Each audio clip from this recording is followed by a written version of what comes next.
Kiai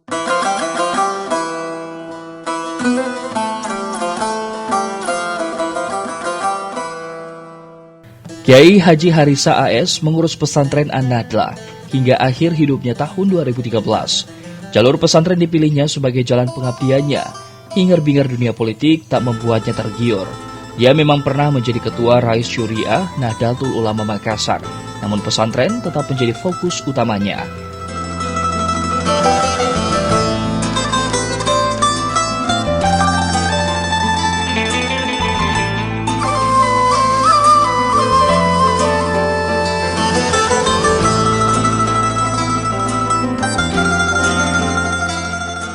Pembinaannya di pesantren itulah yang menjadikan beliau sebagai pembina NU.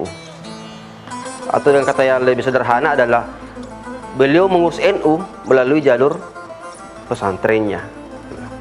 Jadi kalau ditanya apa kita urus di NU, pesantrennya NU saya urus.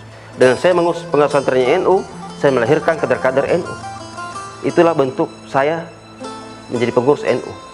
Bukan mengurus NU untuk mencari posisi-posisi politik ataukah memunculkan diri sebagai tokoh-tokoh atau mencari secara pragmatis ya, jalur untuk bagaimana pegang sesuatu posisi-posisi tertentu di pemerintahan ataukah di legislatif. Bukan itu yang menjadi tujuan beliau mengurus NU, tapi beliau mengurus NU untuk bagaimana membina anak-anak NU, menciptakan anak-anak NU dan kader-kader NU.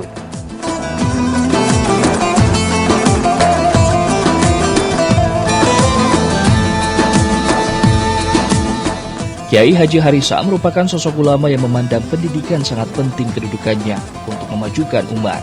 Makanya dia sendiri tidak berhenti untuk berguru. Beberapa gurunya antara lain Kiai Haji Muhammad Nur, Kiai Haji Abdul Khalik, Kiai Haji Sanusi Baco, Kiai Haji Jamaluddin Puang Rama, dan beberapa guru lainnya. Kiai Haji Harisa menjadikan jalur pendidikan sebagai aktivitas utama dakwanya. Dia tidak pernah menjadikan dai sebagai sebuah profesi.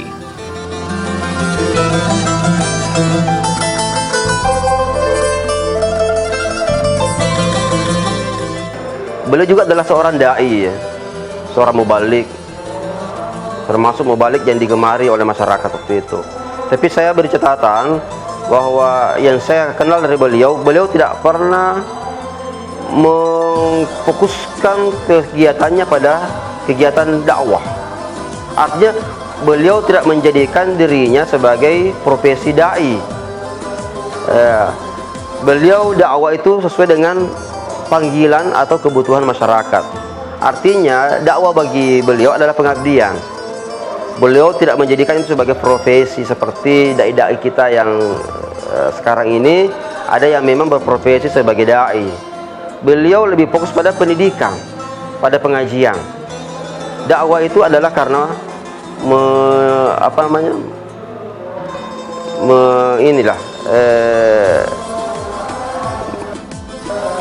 panggilan masyarakat ya, melayani panggilan masyarakat.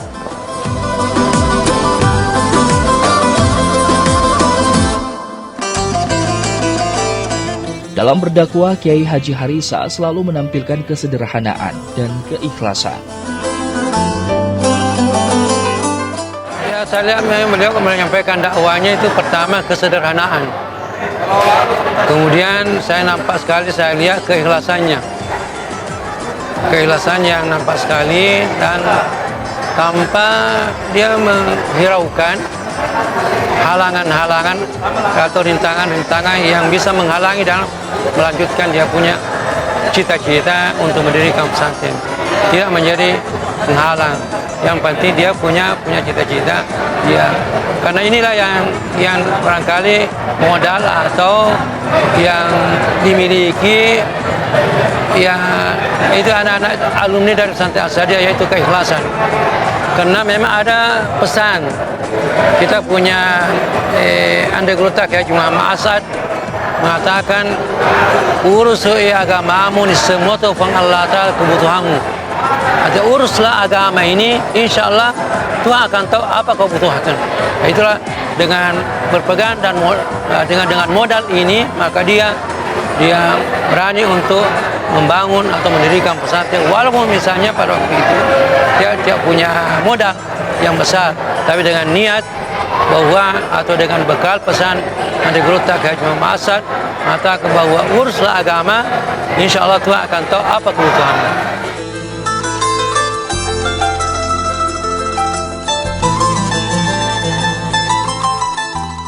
Kiai Haji Harisa AS adalah seorang ulama yang rendah hati, ikhlas dan penuh kesederhanaan. Semangatnya pantang surut dalam mengembangkan pesantren.